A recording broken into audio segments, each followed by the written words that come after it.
Halo, pace bene, masih di Mea Culpa. Saya menemukan satu artikel dari Amerika Serikat dan mereka berbicara tentang negaranya, tentang konsep mereka, apa hubungan agama dengan pekerjaan, apa saja yang disebut sebagai pelanggaran terhadap kesetaraan ketika agama dipertemukan dengan pekerjaan.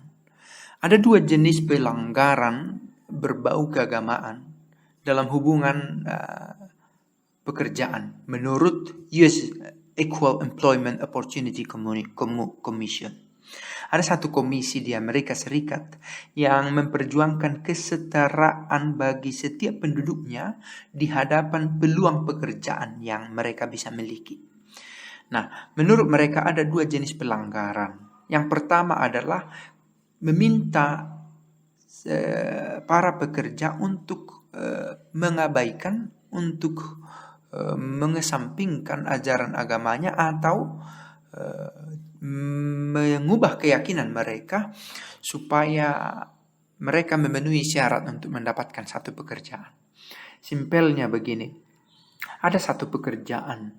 Nah, saya berpeluang mendapatkan pekerjaan itu kalau saya menolak atau mengubah keyakinan saya sebelumnya, menolak keyakinan saya atau mengubah keyakinan saya sebelumnya. Nah, itu termasuk jenis pelanggaran apabila ada syarat pekerjaan yang mengatakan bahwa calonnya harus mengubah agamanya. Itu disebut pelanggaran. Dan pelanggaran yang kedua adalah unwelcome and pervasive comments or behavior regarding their religion that create a hostile or abusive work environment.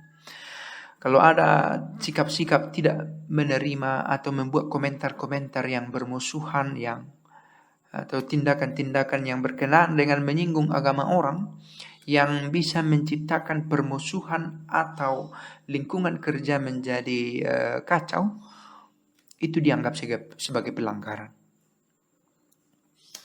Oke, sikap menolak pada agama tertentu dianggap sebagai pelanggaran ketika terjadi di lingkungan pekerjaan. Nah, ada dua tadi.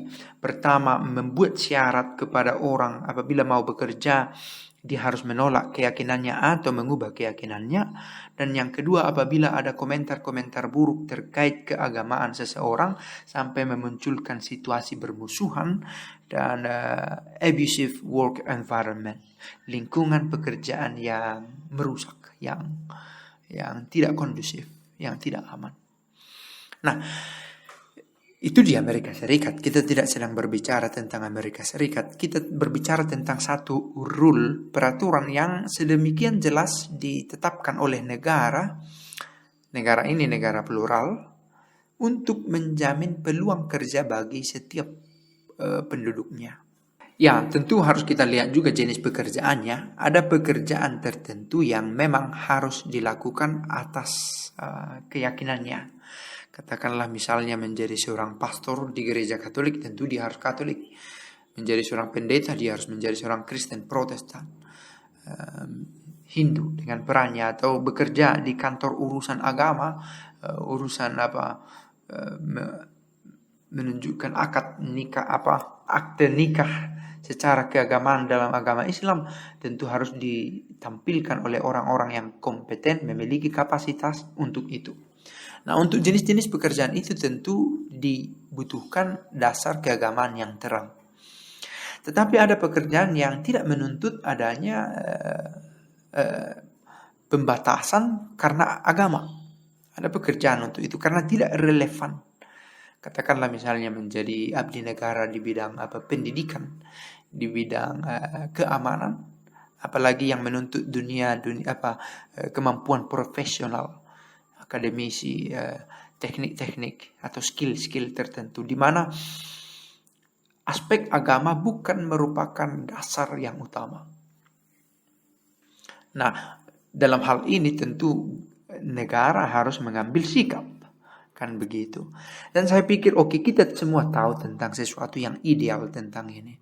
Tetapi menurut saya jangan sampai penunggangan agama ini dilakukan entah untuk maksud baik atau juga untuk maksud buruk. Karena ada juga maksud kita baik tetapi caranya tidak baik. Nah, secara moral itu juga tidak bisa dibenarkan. Meskipun yang kita maksud adalah baik tetapi caranya salah, itu tidak tepat. Nah, ada tendensi belakangan ini bahwa negara dituduh menolak aspek-aspek keagamaan dan mulai memiliki aliran sistem pemerintahan yang tidak sejalan dengan dasar-dasar negara, Undang-Undang Dasar dan Pancasila. Ada tuduhan oleh sekelompok orang kepada pemerintahan. Nah, ada sikap yang keliru bila mencoba menanggapi tuduhan itu dengan mencoba mengaitkan agama dengan aparat-aparat kenegaraan kita.